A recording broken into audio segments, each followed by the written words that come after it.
because a lot of times when it's coming through, it's from spirit and you need to hear it. It's in this moment. This is what you need to hear. It's about you. It's not about me.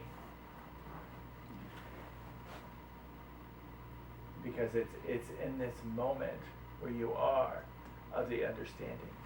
Can the ego operate if you're in the moment? The ego is silence when you're in the moment. When you're fully present in this moment and you show up in this moment, it's your soul that's in there. And your ego has its job of breathing.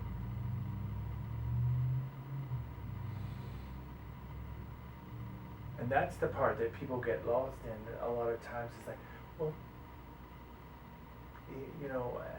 when I get in there and start meditating and all my mind starts doing, yeah, that's the monkey mind, that's ego. Isn't it beautiful? You give the ego something to do, and yeah, you're going to have the chatter, and you get to have that chatter, but what happens in there, in the meditation, is daily meditation, when you get present, the mind gets silent, and then we get scared because it's damn silent. It's like, oh my God, I don't have no thought. Well, isn't that beautiful? The ego says, oh shit, we're not thinking. What the hell? What's wrong? Let me think of something. Then you remind it, go back to breathing. It's okay. Just breathe. You're okay. I think the way that I've taken it lately is, spirit is what, like everybody says, we're all connected to each other. We're made in the image of God, in light, and all of that. And to me, ego is what keeps us all kind of enclosed and caged in. It's the part that makes me think, that it's the destructive part that doesn't make me see the good in me. It's like the part that says that either if I insult or gossip about somebody else because I'm trying to put them down to elevate myself, or that keeps me in a low self-esteem, or the voices in my head that keep me telling, what's the point? This isn't going to work. This is, or I'm, not good enough. I don't deserve this, or I don't, or the opposite. I'm better than this. I'm better than that person is, or, it's the part that is judgmental. It's the part that keeps me procrastinating, knowing that maybe I should do this now, but I'm gonna wait until tomorrow. So it's the things that keep you, and in the long run, if you look back, you're like, wow, if I had started school back then, I would have already gotten my, whatever. If I would have gotten out of this relationship, the part that the cliche is, if I knew then what I know now, where, if you keep telling yourself these things, and instead of being able to connect with others or yourself or something like that, I feel like the ego is what keeps you encapsulated. It makes you kind of draw yourself inward, and versus the spirit is what keeps you, makes me like you and like you and like you, and and connected also. So I will share, and maybe it'll help too, kind of what you're saying. Mother Teresa, they ask her a question about smoking. We should talk about it. She says, no. She said, I'm for healthy living. And I am for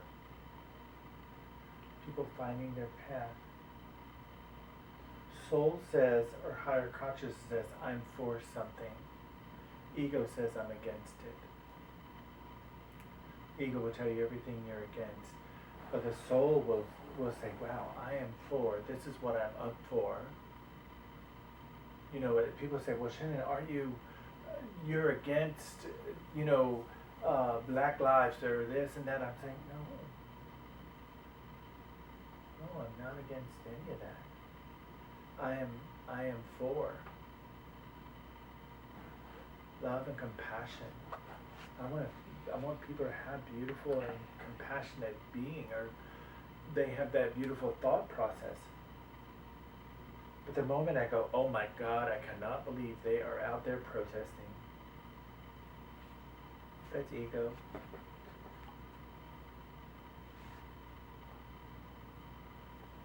Because if my soul was to say, Shannon, we're going to be for this protest, and Shannon, we're going to be for going over there and supporting and being a part of it, that's where I'm going to be. And I will go there. But if I'm supposed to be supporting in my own space, it's like the Dalai Lama, if you want to create something or begin to become enlightened, go home and enlighten your family. Go home and enlighten yourself. Start at home. Start here. Because the soul starts here. What are you for? What do you need? What are you up for? What is it that you're up for? Not what you're against. Because when you start putting out, it's like what you put out, consciously or unconsciously, and people say, oh my God, I don't understand why I'm getting a job. I can't get a job, I can't get a job, I can't get the job.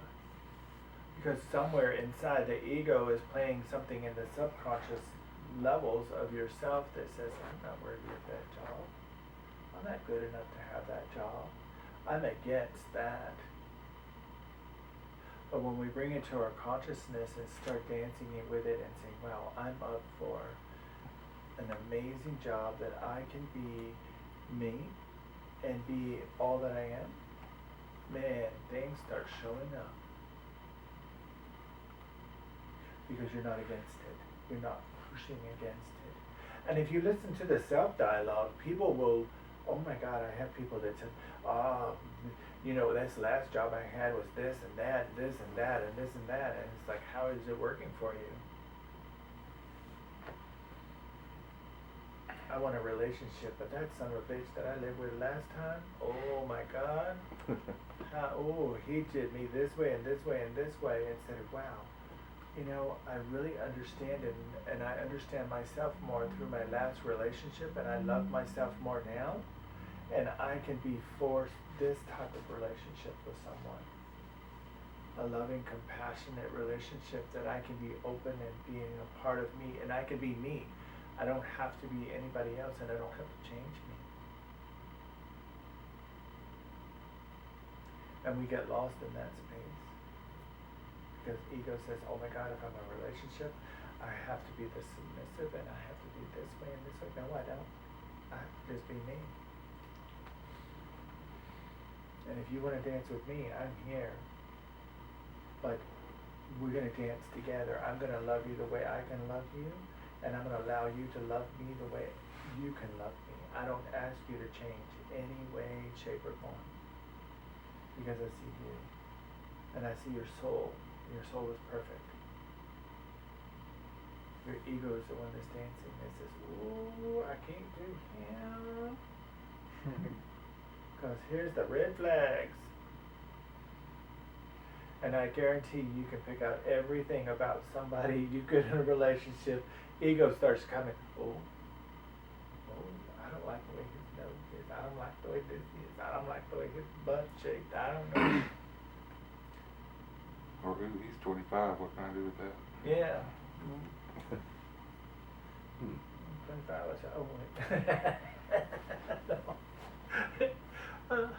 or they're this way or that way, or they're older or this, but you're missing the point. You're missing what is your soul up for. What is your soul up for? What is your soul needing? What is your soul wanting to advance itself? Because the soul says it has to be this way. The ego says, oh my God, we got to be having sex all the time and all this kind of stuff in this way. The soul says, no. The soul wants to be intimate. The soul chooses to be up for something the truth. That it wants to be more. Well, if the soul wants you to feel good and do it, then your ego's saying, hang on a minute. We can't really, let's think about that for a minute. Is that so bad? I think that where the soul is it teaches us, that really what the soul wants to do is love. Mm-hmm. Like you were saying, like, look at that 25-year-old, what's in it, but where the ego comes in, it's not just about whether he's 25 or 55 or whatever. But a lot of times it's what's in it for me. How do I gain? What is, and I'm not saying in that situation where the ego talks is, it's like the ego talks more of like, um, it's the selfish part. It's the judgmental part. It's, whereas like the soul teaches us, we're supposed to love one another. We're supposed to be at peace, forgive one another. And like I figure like since I've thought about a lot of this, like even just reading in the Bible and stuff, like I feel like that's what Jesus was telling us also. That has kind of been lost, like Jesus saying the most important commandment is to love your neighbor as you love yourself. The most important thing is if God can forgive me, then why can't I forgive you? God or Jesus taught us that we were here to live a life of service. I should be out, helping to clothe and serve somebody else and help them and stuff instead of thinking, what is my gain going to be? Where am I going to be? And it's in learning how to live out of loving and putting out and forgiveness and all of that. Then in turn, I will get what I need, or I will be where I need to be. And those are some of the things in personal my growth. This is where I'm kind of trying to figure out and what I've kind of just learned and how ego and all of that and spirituality plays into some of the different things that I've. Well, where does I know better than to do that fit into all that? That's what I was going to say. This is what I heard you say. When I go into that place and okay, it's like, let me give good words because I want to dance with it a little bit. Because I understand what you're saying and I get it. Because it's like, oh, wait a minute. If I danced with him in public,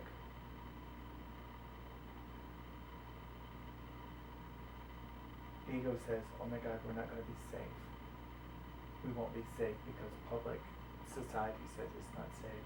Soul says, wow, that would be beautiful. My soul says, this is what I'm up for. I want to dance with him. And I want to be a part of that. And it's okay.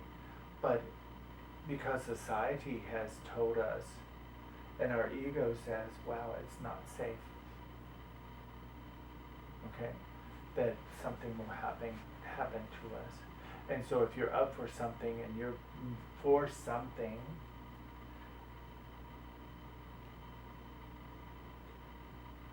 give me the words.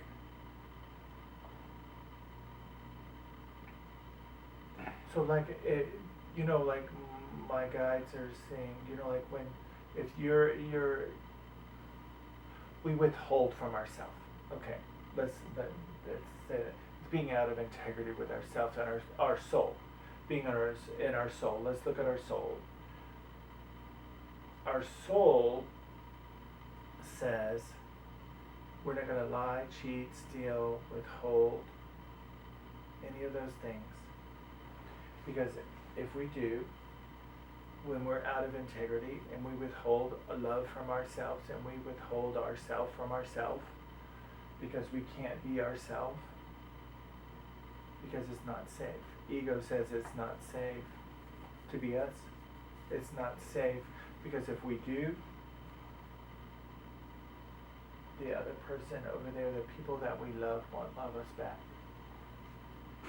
That's what ego will tell us and teach us.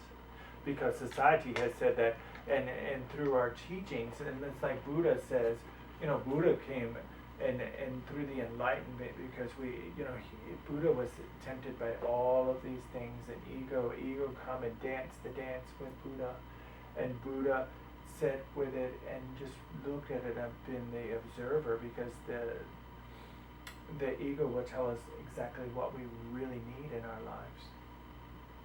Buddha will, the ego will show up and says, wow, you can't allow yourself to really love openly because it might be dangerous. But the soul says, wow,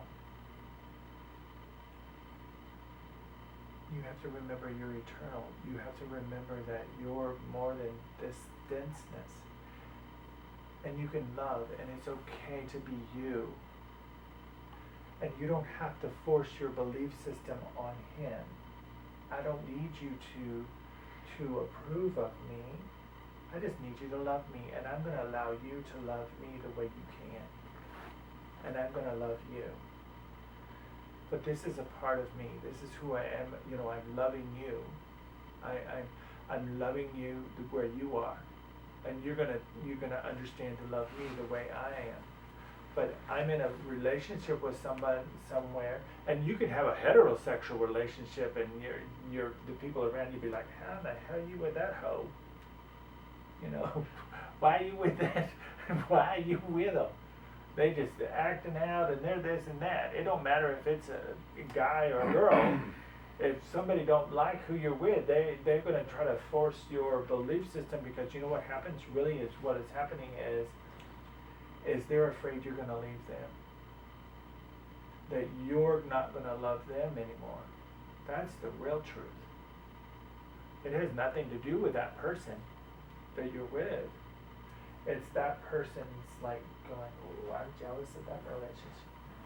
I'm jealous that I can't love somebody. And that shows up a lot, especially in my world, because people don't know what to do with me. And Marco, people don't know what to do with me, because they get in that energy and they're like, oh, I want to do that, or, oh my God, you've got to come down to me because I don't want to go up to you. I don't want to deal with my stuff. But in like you, and when I look in your energy or be with you, it's like, man, you want to dance that dance, and you just want to be free. And you don't need, you just want to be okay with you. And you want your people around you to accept you for you. Like you accept them. You accept them for being Christian. You accept them for being black, white, purple, pink. You accept them. But really what happens inside of you is accepting you. All of you. The good, the bad, the ugly, whatever it is. The purple, the pink. I don't care what it is. All those things that's over there in that shadow self that we can't look at, we have to tell ego. That's ego that's over there that says we don't want to look at them. We have to just say, you know what? I can just love them, and they're okay over there. I can love that over there. And I don't have to run from it anymore, and I don't have to hide from it. I can just love me and be okay. There's nothing in this world, and I can tell you from experience, there's nothing on the exterior. He is not going to make me happy.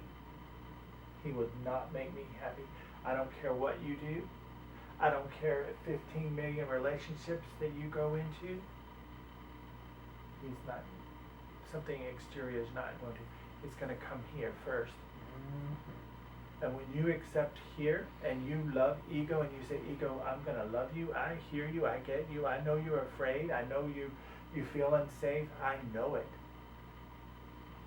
But I'm going to love you, and I'm going to love my soul. Unconditionally? Unconditionally. Let's go past that with no agenda. Because as humans, ego puts an agenda. I can only love you if you love me this way. And I'll share it. I don't know if I shared with it last time about my dream or my vision of being. I've been working through this place about loving me and understanding me, and I have people show up in my world, and I have dreams about people, and I have these very prophetic things, and God is talking to me. So one night I was having this dream, and one of my friend showed up, and man, he was hot. He was dressed to the T. I mean, whoo! I was like, wow. He says, dance with me, Shannon. And I'm like, ooh, wait a minute, hang on here. You know, this is very unusual, because this person is straight, and he just showed up, and he's like, whoa, okay. So I'm dancing with him, and then it became very awkward. Real awkward, really weird. And so we stopped dancing. It's like the music just stopped, and the lights stopped. We weren't flipping around anymore or nothing. And I'm like, man, it's really awkward. It's like I kind of started pulling back, and he looks at me and he says, Shannon, let me love you the way I can love you, as I allow you to love me,